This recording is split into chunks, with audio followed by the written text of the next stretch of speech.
Happy Halloween!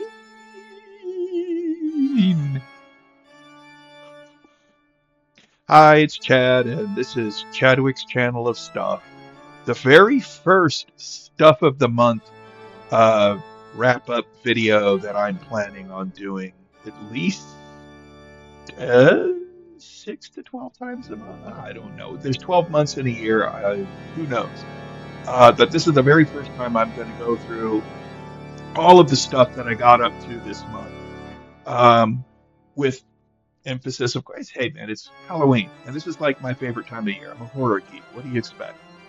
Anyway, I'm gonna start off first with this impulse buy from Safeway. It's a little Dios los Muertes kitty cat. I couldn't get it. There was a puppy one too. I could not pass that up. But look at that guy. Look at that guy. Look at that guy. Put you right over here by back by maybe you can still see. Yeah, there you go, peeking over the glowing skull there, and right next to. I put out Sam, making sure that we all uh, follow the rules of Halloween. And so, first off, I'm going to start off with all of the newspaper and ads that I clipped and posted to my primary blog, which is Ghoulies, Ghosties, and Long-Legged Beasties. That is the Monster Kid blog I have, and I'm going to be like, hey, yeah, that's where I post a lot of my trading card collection and newspaper ads, as I said, and occasional reviews of books, movies. I also do some commentary on soundtracks. My soundtrack collection. I've probably got about somewhere between 200 or 300 soundtracks. Maybe, I don't know. We'll find out when I'm done with this inventory. I'm right now at Child's Play 2. So, but I added some soundtracks to my collection this month. And first up was the Sacred Bones release of the expanded edition of Halloween Kills, and composed by, of course, John Carpenter, Cody Carpenter, his son, and Daniel Davies, his godson. That's also the Lost Themes band, and I've seen them in concert, and I'm a huge Carpenter geek, so I had to get that. And since I got that, should I put this? I guess I could put it right there. And I also got the expanded Halloween Ends, the controversial final film in David Gordon Green's Halloween trilogy. Um, I remember seeing Halloween Ends on opening day, and I had a moment of thought where it's like, wow, man, they haven't, is they going to kill anybody in this movie? And then it was just like moment where it's like, oh God, the people who hated Halloween Kills are going to despise this. Oh, but I thought it was pretty good. You know, not great, but pretty good. Excuse me. I also added last soundtrack that I got. This is Max Steiner's score for King Kong. I'm going to be uploading this to my iTunes account so I can listen to it on my computer while I'm reading or putting together jigsaw puzzles or whatnot. And so, of course, it's a re-recording conducted by Fred Steiner. I don't know if they're related. They, you know, and yeah, it's King Kong, the original 1933 King Kong score. It's why wouldn't I want that? It's one of the probably the seminal giant monster movie. Now we're going to go to some of the newspaper ads that I clipped and posted on Ghoulies, Ghosties, and Long-Legged Beasties. My postings there are Monday through Friday. And so we start at October 1st, 1972. This was a Sunday, so the TV Week supplement, get that right, of the San Francisco Examiner / Chronicle Sunday Date Book Edition or Sunday Edition had Night Gallery on its cover. This was its third season, which was its death knell season. It had undergone a time slot and format change. According to the After Hours guide I read, either it was the network, yeah, the network said the show was too British. And also, they didn't like the multiple segment within an hour format, so they changed it to a half hour, one story format and moved it from the Wednesday night slot to a Sunday night slot, which pretty much effectively killed the show. The image is from the second episode of the third season, The Girl with the Hungry Eyes, which starred Joanna Pettit as the titular girl, and she was making her fourth and final appearance in an episode of Night Gallery. Her first appearance was in, I believe, let me see if I can check my notes here. The House, which was a first season segment directed by John Aston, father of Sean and portrayer of Gomez in the Addams Family sitcom of the 60s. Then in the second season, Joanna Pettit appeared in the segment Keep in Touch, We'll Think of Something, which featured her husband at the time, Alex Cord. I have no memory of this segment. I may have seen it, I may not. Again, no memory of it. However, just about everybody has a vivid memory of the second segment that she appeared in the second season. That would be The Caterpillar, which starred Lawrence Harvey and was directed by Jeannot Swar, who would go on to direct Jaws 2 and Somewhere in Time, as well as the 1984 Supergirl and 1985's Santa Claus, the movie. And yeah, you know The Caterpillar if you've seen it. Yes, my ear starts itching just thinking about it. And then, of course, we have the episode du jour, The Girl with the Hungry Eyes, uh, third season, and directed by John Badham, who directed one of the nightmare-inducing segments of the second season, Camera Obscura, which starred Renee Auberjonois and Ross Martin, and yeah, that thing, yeah. I'm sure that scared the daylights out of a lot of people.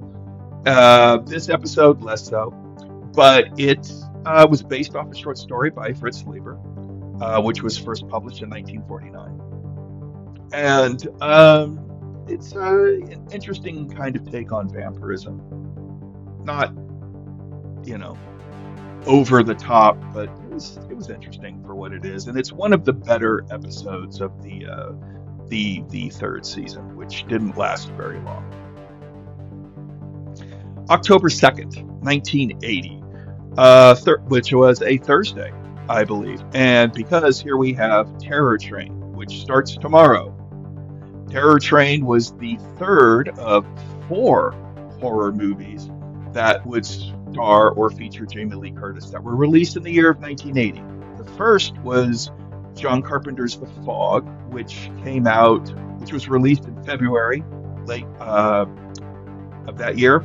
Then the next was Prom Night, which came out in the San Francisco Bay Area in September. This came out, of course, October 3rd, opened. I saw it at the South Shore Cinema in Alameda on a double bill with The Children. And I actually liked The Children more. I will admit that The Children actually scared me at that time. It was just so weird that, yeah, it was just one of those weird movies that just got under my skin. Everybody else in the theater thought it was hilarious. I thought it was terrifying. And of course, the fourth film that would be with Jamie Lee Curtis that would release would be the last big re-release of Halloween before it would debut on NBC the next year in 1981 when Halloween 2 opened in theaters. October 3rd, 1983 was a Monday, and here we have a promo for the opening or a screening, I'm sorry, of the 1980 giant alligator flick, Alligator, which was directed by Louis Teague, who directed the film adaptation of Cujo, as well as the Portmanteau Cat's Eye, among other films. And it was written by the incomparable John Sayles, who had already written Piranha at this by this point. He had debuted with that, and he was about probably working on his script for The Howling at this time. This was around the time. No, I don't think it was because this is '83, and The Brother from Another Planet was released in '84. But yeah, it's a fun movie, and it's probably one of the best of its kind. We move okay, and also on October 3rd this year, I watched my first movie of this season, which was VHS Halloween. Now, VHS Halloween was another in the entry of the found footage horror shorts, and I thought overall it was pretty good. Um, Let me pull out my handy dandy notebook because I have my the notes I took while I was watching the movie, and I'll go through the segment. The wraparound segment was called Diet Phantasma. And basically, it's a taste test for a new diet drink that has some pretty gory and horrific side effects. Uh, I spent most of the film kind of going, "What's going on here? I don't understand this. This just doesn't make any sense to me." But then it pays off at the very end with a commercial for the product, which brings it all together, and you're like, "Oh, okay, I get it." That was pretty funny. The first story of the film was a story called Coochie Coochie Coo, which had two young ladies who were headed off to college, spending their last Halloween together, and going out and trick or treating and misbehaving and going to one house too many. And there were things about this episode that I really liked, or segment, I should say, that I really liked. There were some really creepy images, and the production design and cinematography. I could just smell the house they were in. If there was anything, the only criticism I have is that I felt it could have been trimmed by about a minute. It's a little heavy on the back end because there came a point where it's like, okay, I know where this is going. I know what's going to happen. And, yet there was still an incessant amount of camera flopping around as people were running up and down hallways screaming bloody murder. And I was like, okay, yeah, I've seen this 1,000 times before. We could have cut this down a little bit. A little goes a long way. And like I said, cut about a minute. I think it would have been a lot better. The second story, I'm not going to mangle the Latin, but it basically translates as above, so below, and is basically the story of some horrible mass murder that happened at a Halloween party, and the sole survivor is brought to the scene of the crime to try to understand what happened and how it happened. This was my favorite segment of the anthology by and far. It was the one that really impressed me the most. It's in Spanish, subtitled, but that didn't bother me at all. And yeah, and there was a moment in it where I was just like, "Oh my God, how did they do that?" So the third episode, kind of, or segment, I'm going to keep making that mistake, was called Fun Size.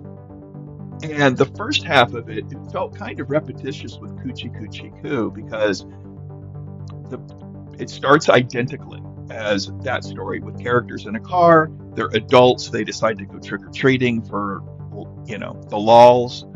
There's even a scene where they're trick or treating and they open the door and there's some old guy that comes out and says, "Aren't you a little old to be trick or treating?" Um, yeah, and and they come to a place where there's a bowl of candy that says, one per customer, one per customer. And as what happened in Coochie Coochie Coo, they they take multiple pieces of candy and shenanigans ensue. The big tale on that was that the candy was there was one of the characters is always lamenting about how everybody gives out the same candy, and this bowl has candy that no one's ever heard of, brands they've never heard of. One of the brands I thought was funny because it says Larry Fine, which is one of the Three Stooges, and it was yeah, it goes in a direction that I was yeah, it was I was laughing and horrified at the same time. Uh, the fourth and next to last segment is one called Kid Print, and it's probably going to be the most um, controversial or memorable of the film because it's just so dark and goes in some pretty disturbing uh, areas. It did bring back memories of 1989 and 1990 when I worked at Blockbuster Video, and I guess it was in conjunction with America's Most Wanted. They had uh,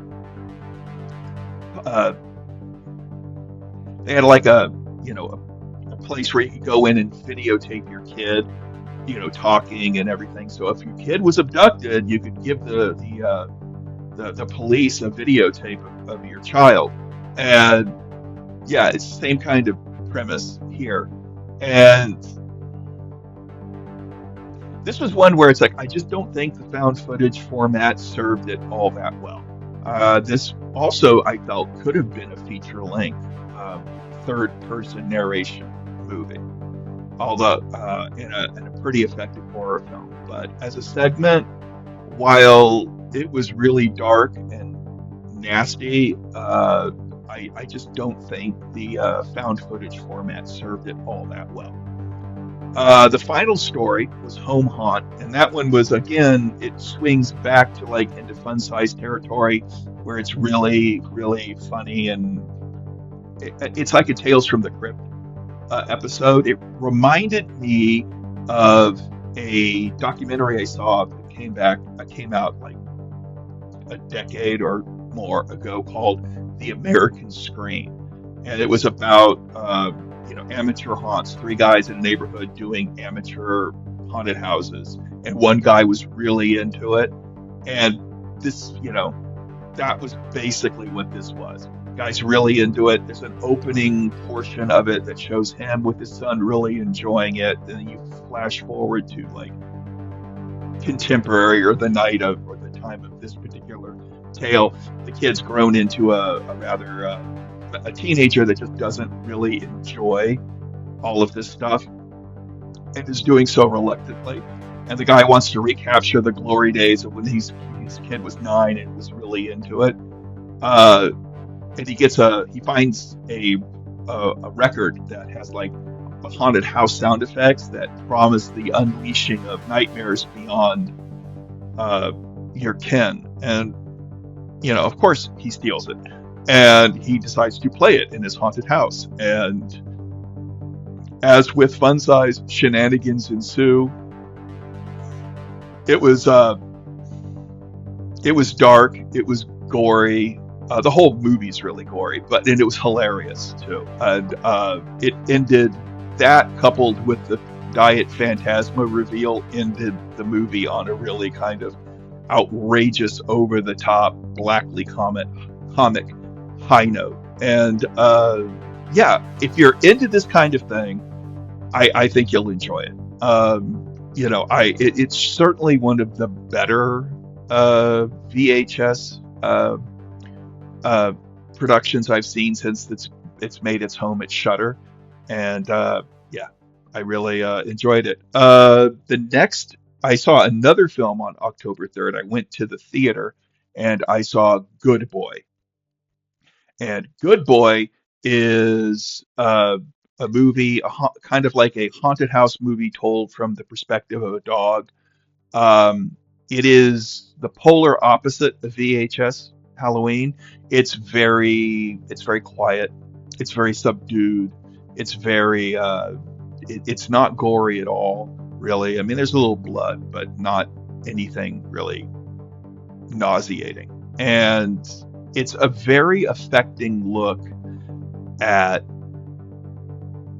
death and dying and and its effect on your animal. And it really worked. I recommend it unreservedly. It's a really interesting uh, uh, film experience. I don't know if they're going to have it as an option on the streaming, but when I saw it on the big screen, there was a little bonus featurette after the film where the director and star came out and talked about the the mechanics of making the movie uh, with an untrained dog that had no idea he was going to be a star of a movie. It was their pet dog, and yeah, it was an interesting look at how a great performance can be created through just editing and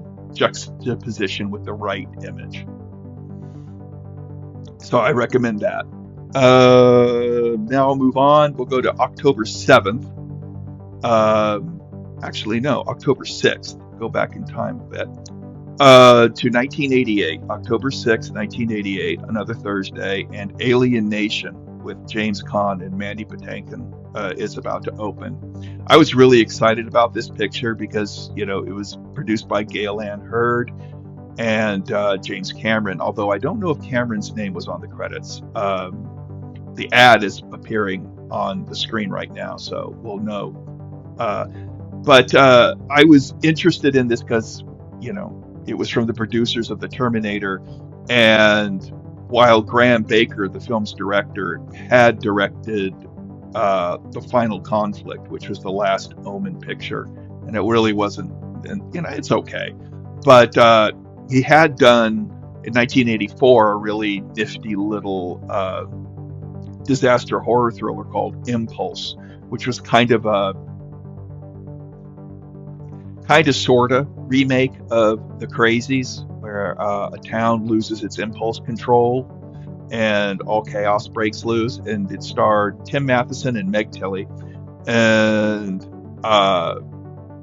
yeah, I was because of that I was looking forward to this. And as a buddy cop picture, it's okay, not great, but I wasn't all that bored. I enjoyed it, but it really wasn't all that deep either.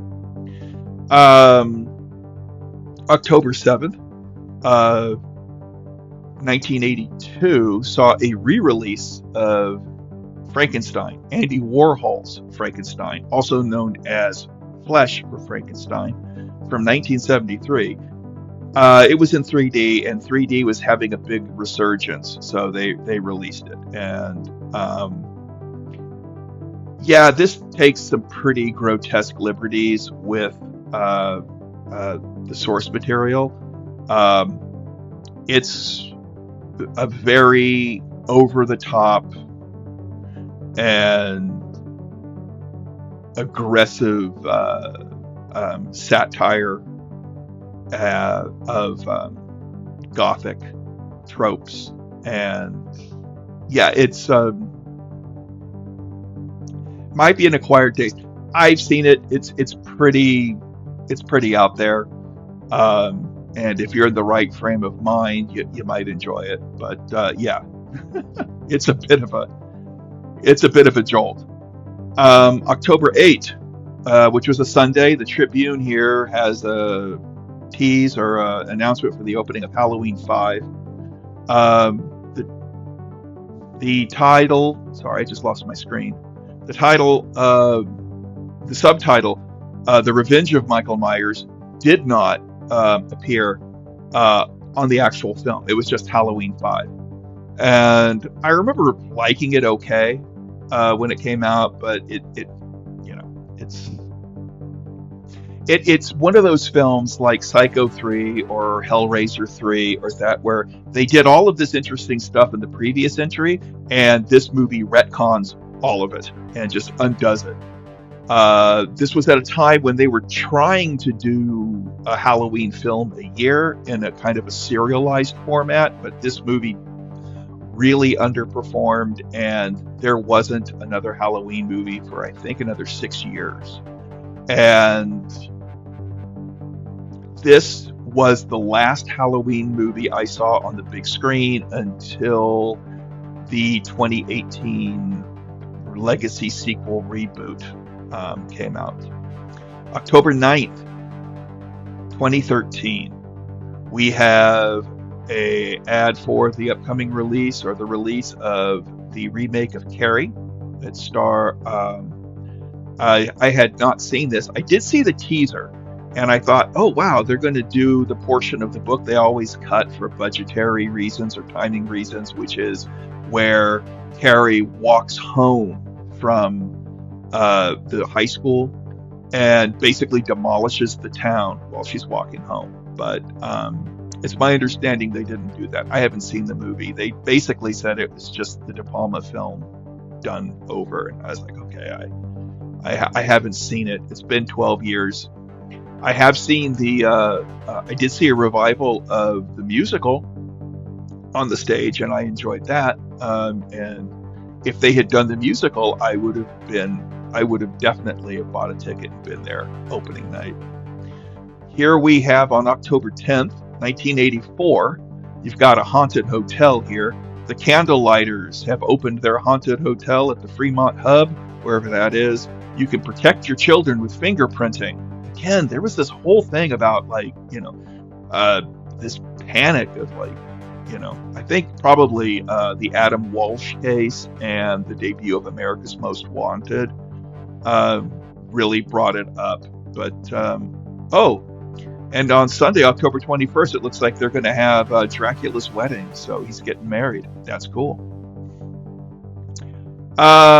Wednesday, October 13th, 1976. The film Burnt Offerings opened, and it was shot at Dunsmuir House, which is located in Oakland, although I think this movie is set on the East Coast.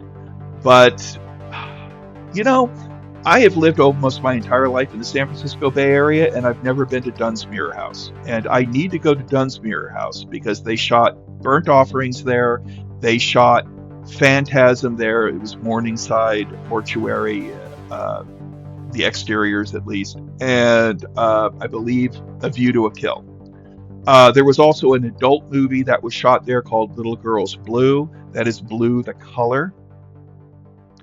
And yeah, I haven't seen that one, but I have seen the other three. And yeah, Burnt Offerings was a creepy little staple on TV. But I don't have any memory of it coming out in theaters. But I do remember watching it on TV. I remember the chauffeur and the ending where it's like, Mrs. Allardyce, Mrs. Allardyce. Yeah. October 14th, we have Sweet 16 opening. I saw this on home video. Bo Hopkins, Donna Kimmel, and the one thing I found interesting was that Don Shanks, the actor that played Michael Myers, or the stuntman actor that played Michael Myers in Halloween 5, had a role in this film. That's all I know. I barely remember it. I remember a murder scene, and I remember the ending when the traumatized girl comes out with a birthday cake, and that's all I remember. October 15th, we have an ad for Journey to the Far Side of the Sun, a science fiction thriller from the creators of Space 1999 and other offerings. I do remember seeing this as a kid. It was either on the 3:30 movie or something, but I only remember Roy Fiennes, realizing he's on the mirror planet by looking into a mirror and realizing he can read the labels. But if he looks at the labels on the wall, everything's reversed. And there was a scene where I think Herbert Lom is in a wheelchair and he's going towards a mirror. That's all I remember from it. Also, on that day, I finished the one book I read this month. One book! Can you believe that? I'm having a reading slump, guys. I can't really, that. But it was The Eyes Are the Best Part by Monica Kim. And probably, it's only 278 pages, and I thought I would breeze through this. But this turned out to be a pretty harrowing read about Portrait of a Young Serial Killer as she is beginning, as she cracks and eventually succumbs to her ocular obsessions. I did like how it kind of tied into the segment As Above, So Below in VHS Halloween. But there's one quote here that describes the book as visceral, disgusting, glorious. And I would agree with that assessment. It was, I found it very triggering on many levels because, I could see the uncritical white privilege of my youth and some of my younger day incel behavior in the character of Jeffrey, but I also saw a lot of my own anxiety and fears and trauma in the narrator of Ji-won, I think is how you pronounce her name. But I recommend this if you have a strong stomach and strong nerves, because this was a really, really powerful book. I'm going to go now to October 16th. And again, this was from the Oakland Tribune. Halloween 4, The Return of Michael Myers is coming out. And it's probably the best Michael Myers on the Loose Halloween sequel. I don't think it's not a great movie, but it's not boring and it's atmospheric, and they at least do some interesting things with it that ultimately, because as I said earlier, Halloween 5 just erased or retconned everything. But there are worse ways to spend an hour and a half with a Halloween movie. Let's see, October 17th, which was a Friday, The Hearse opened. I did not see The Hearse on the big screen. I did read the novelization by Henry Clement, and I have seen the movie on DVD. Or I did see the movie on home video and DVD, and remembering liking it okay, but I honestly, although I've seen it a couple of times, I can't tell you I have no memory of what the story of the movie is. I just don't. So maybe it's not that good, but I will say this: it has a rockin' hearse in it. That was a really cool looking hearse. October 20th, the March of Dimes had a haunted house in Alameda, my hometown. It was in the where was that? It was in the old jail behind Alameda City Hall, on the corner of Santa Clara and Oak. I love the editorial quotes in this ad where it's frightening. Sure, haunted houses are supposed to be scary, but it doesn't have to be revolting. Or perhaps the displays are too realistic, and really young children are advised not to go. This was for October 18th, 1978. This is 1978, so I was probably 11. And yeah, I didn't go. But adult me would love to go and see what it's like. October 21st, 1982, a Thursday, Halloween 3, Season of the Witch is going to be opening. And this one, I will say, is one of my favorite Halloween movies. I have two perennial Halloween movies that I watch during the season, and that is Trick or Treat, Michael Dougherty's anthology film, and Halloween 3: Season of the Witch, because they're both movies about Halloween, about the traditions and the history, rather than just being set on Halloween. They actually incorporate the mythology of the holiday, or at least the Samhain, and uh, yeah, and of course, as you can see, Sam's back here. I'll point him out again because he's so cool. Um, Visiting this Halloween, and maybe he'll be here next year. I don't know. We'll see.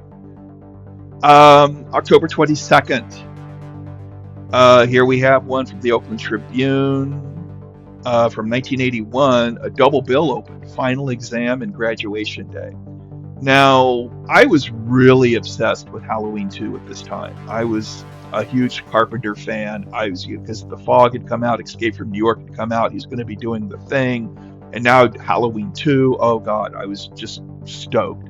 And I have no memory of either film. In fact, I have yet to see Graduation Day, which is weird because I'm a Christopher George fan and he's in this movie, and I would watch anything with Christopher George. So why I haven't seen this one yet, I don't know. Um, I did read the novelization of Final Exam prior to seeing the movie, and yeah, uh, there's not much there. Uh, it's a pretty bare bones slasher. I mean, and we're talking like the barest of bare bones. Okay, October 23rd, which was a Wednesday. Bad Ronald is making its debut as an ABC Movie of the Week. I do remember being terrified by the ads for this movie, and uh, just cannot.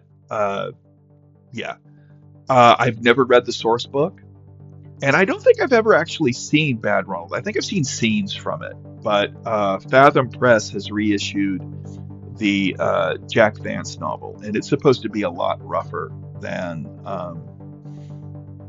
what's been what's on, of course, a rather, a made-for-television movie.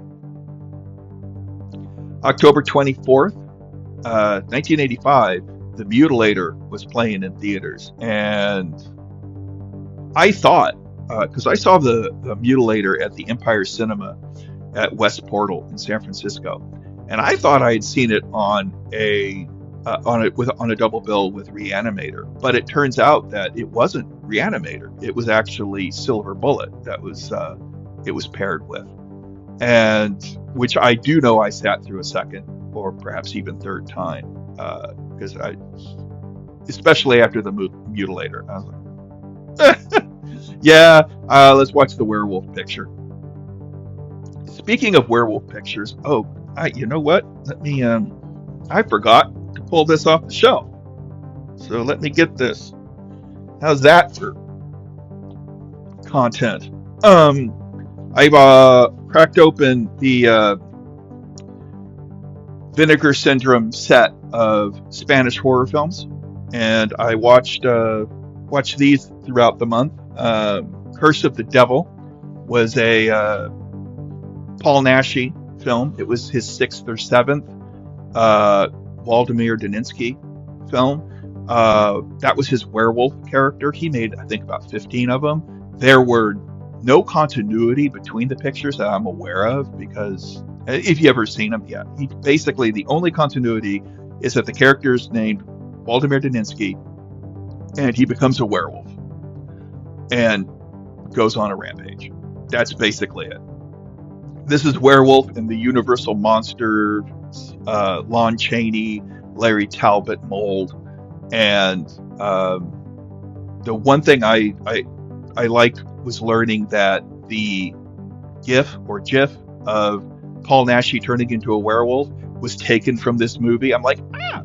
It was like that one time in Hollywood. Once Upon a Time in Hollywood moment when he goes like that. That was what I did when I saw that. Uh, this was this was one of the more atmospheric entries in it was like it felt like a Hammer film. It had that it really did. And uh Nashi was really good. It had some pretty intense moments, and overall I really enjoyed it. Um the second film in the set that I watched was The Vampire's Night Orgy, which is a film in which a group of people who are on a bus. From what I understand, it sounded like they had been hired to work for a family. So it's kind of imagine the the the servants in Downton Abbey in a bus going to Downton Abbey, but suddenly the bus driver has a heart attack and dies, and they decide to take a detour to a nearby town called Tolnia to see if they can get help, maybe get some rest. When they get to the town, nobody's there. It's empty, although there's a warm fire in a fireplace, and it's because, as they learn one by one, the town is inhabited by vampires. This was a lot of fun. Again, really atmospheric and very odd, very dream logic. They don't, the vampires don't really behave like vampires. They behave more like zombies than vampires, but that really kind of gives the movie its own distinct character, which I really liked. And also it went in areas that I really did not expect it to go.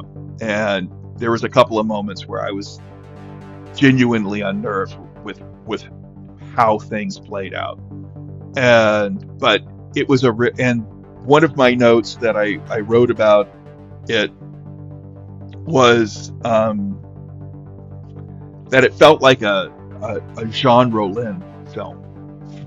Jean Rollin was a French director that made very surreal vampire films, and it felt a lot like a Jean Rollin film, although also very, very Spanish. And that was a surprise delight. Speaking of surprise delight, the third and final movie was in the set is Demon Witch Child, which was a Exorcist knockoff that I'm gonna make a controversial statement. While I found The Exorcist to be somewhat unnerving, I've never found it to be frightening, and I find most possession movies to be very repetitious and dull. They don't scare me, and I just kind of like, yeah, the power of Christ compels you, Olivia. Okay, yada yada yada. But this one really did had a really unique, different approach that had an old witch curse a young girl of a police commissioner, and yeah, I kept expecting it to go into the much more traditional exorcism route, which it really didn't. And the young girl who played the possessed girl did a great job. It was directed by Armando de Osorio, who directed written and directed by Armando de Osorio, who did the Blind Dead movies. So yeah, it's like the other two, very atmospheric, and had some pretty shocking moments in it that really, I was really shocked that they went there, but it's definitely above average. and definitely an interesting piece of transgressive horror from that time period. On October 27th, I we have a newspaper. Another, we're going to go back to newspaper ads. October 27th, San Francisco Examiner, 1963. X, the man with the X-ray eyes. I had a black and white TV in my bedroom, so I thought the movie was in black and white.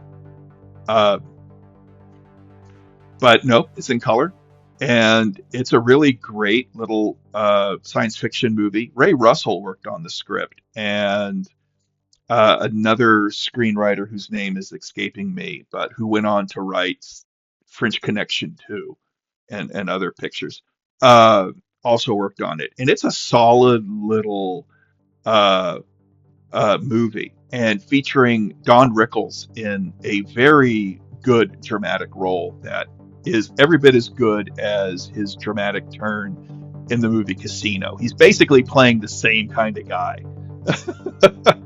This is, and it's really good.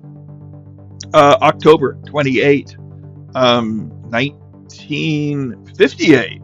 All right, we got The Blob, the original Blob, starring Steve McQueen, quoted or listed as Stephen McQueen, on a double bill with I Married a Monster from Outer Space. The Blob is a sentimental favorite. I've got the Criterion DVD, but I really need to upgrade it to the Blu-ray. And it's a great little monster movie, probably one of the best of its kind. And I haven't seen I Married a Monster from Outer Space, but I have read, the star of the film was Tom Tryon, and I have read his novel, or his novels. I've read The Other and The Night of the Moonbow, but I have yet to crack open Harvest Home. But yeah, I need to, I need to, I need to see that one. October 29, 1981. It's a Thursday, and Halloween 2 is opening. I saw Halloween 2, I think, on Saturday, October 31st. I saw it at the Hayward Festival Cinemas, and with a crowded audience that was really excited to be there. And while the movie, I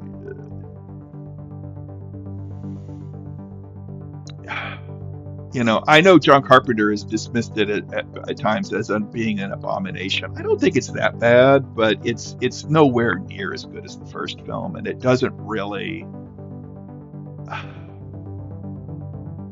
I just think that,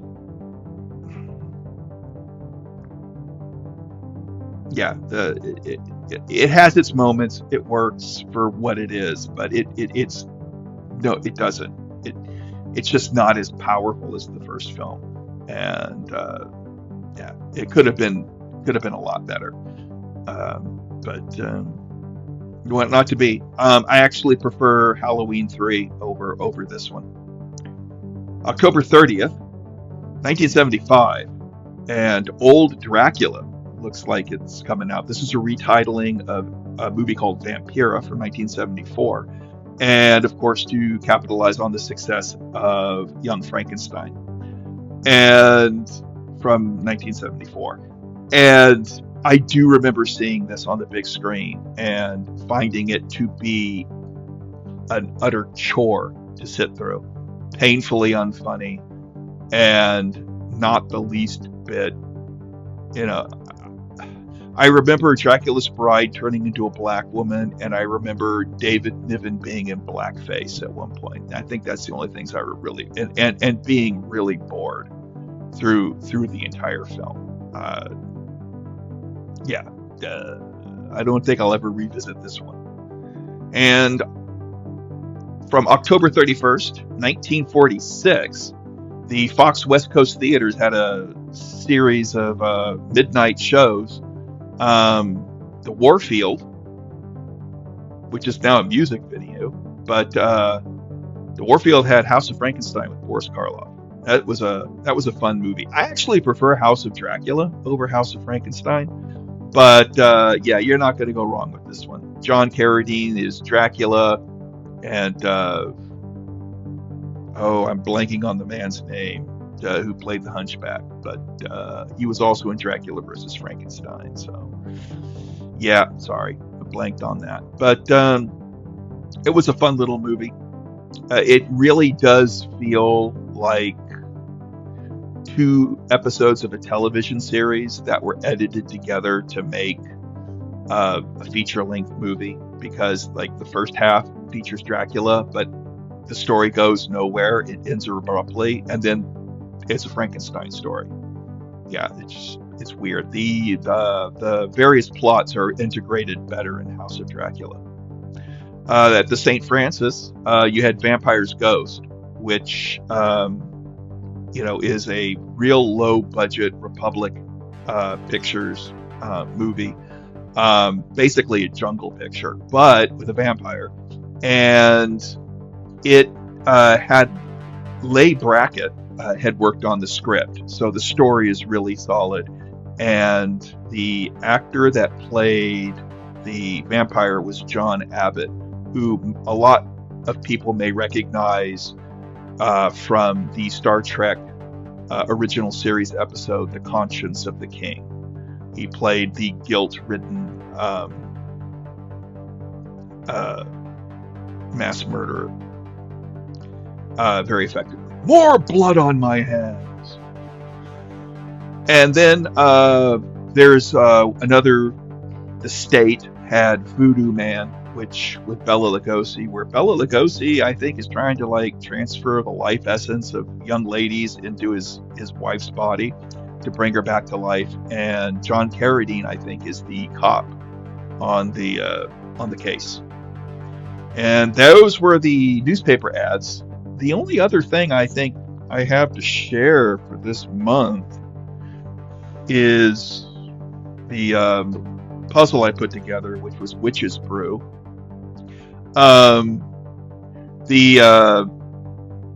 Also, this has a nice little connection to the VHS Halloween segment, Home Haunt. If you've seen it, you'll know. You'll know. And just like as above, so below. English much good I speak. And that. So, yeah, I might wind up watching. Today is what, the 27th, and we have a. I'm going to be away from the computer for about a week, so I'm doing this early. I would have waited and done it a little bit later in the week, but time was running out. And so the plans for the until I step away from the computer or for our trip are I'll probably watch either Trick or Treat or Halloween 3 today or tomorrow. For a trip, I've lined up an appropriate roster of movies on my iPhone. I've got Dracula from 1931, its sequel, Dracula's Daughter from 1936, and Son of Dracula from, I think, 1943. I also have 1958's Horror of Dracula, Christopher Lee, his first time as Dracula, and his third time as Dracula in Dracula Has Risen from the Grave from 1968, and then Dracula AD 1972. I have those, as well as the 1979 Dracula. Those are my planned trip viewings. I don't know what books I'm going to bring. I have some paperbacks here that I might be taking. I don't know. One is the Dracula Archives by Raymond Rudolph. This one showed up in the Monster Palooza video. The Holmes Dracula File by Fred Saberhagen. And there's an anthology here. I have Dracula, Prince of Darkness, edited by Martin H. Greenberg, which is a DAW. Yeah, I think you're sensing a trend here. You might be able to you might be able to suss out. Uh, but yeah, I think. Oh my goodness, have I reached the end of my Halloween video? All my stuff of the month? I think I have. I think I have. Oh wait, the only other thing I have is I watched the Fangoria Chainsaw Awards and didn't really have much complaints otherwise. Although I did vote the Santa Claus kill from Terrifier 3 is the best kill of the year, but that one didn't win. It actually was the shower kill from Terrifier 3, which I had forgotten about. And when I did see the award, I was like, oh, well, yeah, that one was gonna, yeah, duh. But yeah, I think that's it, folks. Like I said, I'm going to be away from the computer for about a week. So this is closing out the month um, for me. And yeah, I think the only other thing that's going to be forthcoming, there might be another trail cam video, but this ends the month of October for me. And it's my first stuff of the month. Let me know what you think. There'll be other, book reviews and whatnot. The book I'm finishing up right now, didn't get through it, I'm about halfway through, is The Deaths of Tao by Wesley Chu. I learned a lot. I really enjoyed the first book, but I read it a while back and I picked this one up and I was, for the first like 20, 25 pages, I was like, what? What's going on? But I'm zipping along this one and really enjoying it. So, and I will not wait as long between The Deaths of Tao to read The Rebirths of Tao as I did between The Lives of Tao and reading The Deaths of Tao. Lessons learned. Okay, well, that's it, folks. Have a happy Halloween, and I will see you at some point in the month of November. So, bye.